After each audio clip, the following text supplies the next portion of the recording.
En cette période électorale, on assiste à des discours politiques quotidiens.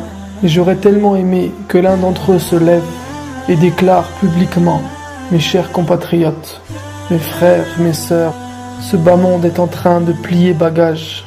Il s'en va, il nous fait ses adieux. Nous pouvons presque apercevoir au loin l'au-delà. Il arrive et vous verrez son visage dans très peu de temps.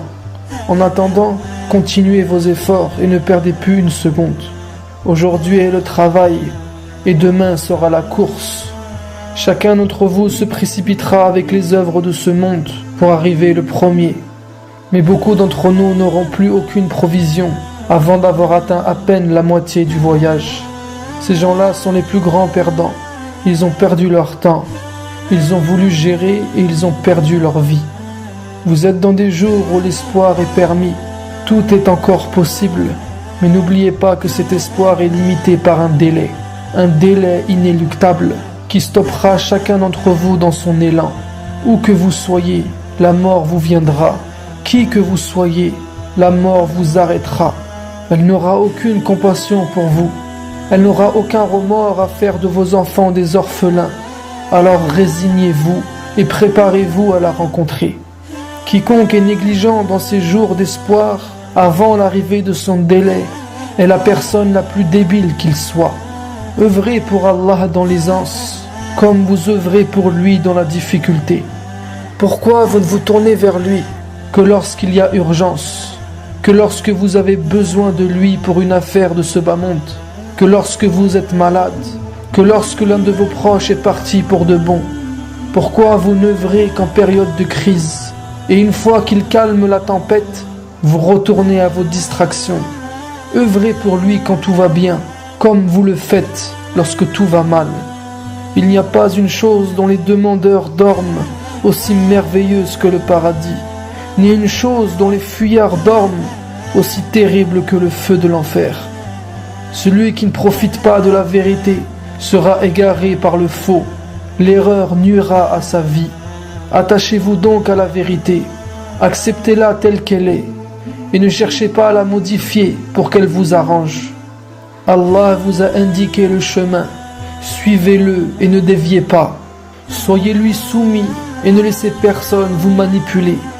Ne laissez aucune créature vous dévier. Ne laissez pas le mensonge vous égarer. Allah nous a créés dans ce monde magnifique et a fait de nous des voyageurs. Il nous a indiqué les provisions qui nous seront bénéfiques. Il nous a mis en garde contre celles qui nous alourdiront. Ce bas monde est un étalage où chaque chose se conjugue au présent. Tout y est éphémère et tout est périssable. Tout ce qu'il contient est en train d'être dévoré par le croyant et le non-croyant, le bienfaisant et le débauché, alors que l'au-delà est une promesse véridique qui arrivera sans aucun doute, où jugera un roi tout-puissant, auprès de qui sont les choses durables dont l'être humain aspire et qu'il convoite. Prenez garde au diable, qui vous voit de là où vous ne le voyez pas, qui se joue de vous alors que vous en êtes insouciant. Vous devriez croire en lui comme lui croit en vous. Et sachez que la chose dont il vous fait le plus craindre est l'indigence. Il agite entre vos yeux le spectre de la pauvreté. Et il ne vous commande que des actions honteuses que vous regretterez d'ici peu. Tandis qu'Allah subhanahu wa ta'ala cherche à vous favoriser, à vous élever et vous a promis son pardon. Allah vous connaît parfaitement. Sa grâce sur vous est immense. Alors que le diable n'est qu'un trompeur, un menteur et le pire des traîtres. Mes frères bien-aimés et mes chères sœurs, si vous agissez bien dans votre vie, Allah vous protégera et protégera votre progéniture. Il a promis son paradis à celui qui lui obéit et a menacé de son feu celui qui ne veut en faire qu'à sa tête. Le paradis sur terre est la connaissance d'Allah et le fait de faire de sa religion un mode de vie. Mais celui qui passe son temps à lui désobéir, Allah fera de sa vie un enfer. Et si vous voyez qu'Allah fait de votre vie un enfer, alors réveillez-vous, car il veut en vérité que vous compreniez que vous faites fausse route, afin de vous en préserver pour l'éternité. Car l'enfer est ce qu'il y a de plus terrible. C'est un feu qui siffle dans les oreilles et dont le sifflement ne se calme pas. C'est un feu qui emprisonne et dont le prisonnier n'est pas relâché. Un feu qui brisera l'homme le plus fort, au point qu'il ne pourra pas s'en remettre. Sa chaleur est intense et on n'y voit pas le fond. Ses occupants seront assoiffés, mais on ne les abreuvera qu'avec du pu. Même l'eau leur sera interdite, car dans ce monde il s'était autorisé les choses les plus graves. Avant de terminer mon discours, je vous donne 2 conseils. Vous serez bien tant que vous les comprenez et les mettez en pratique.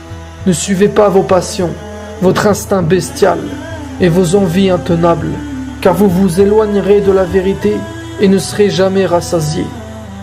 Et ne comptez pas vivre longtemps, car le long espoir vous fera oublier l'au-delà. Et celui qui a oublié l'au-delà, c'est oublier lui-même.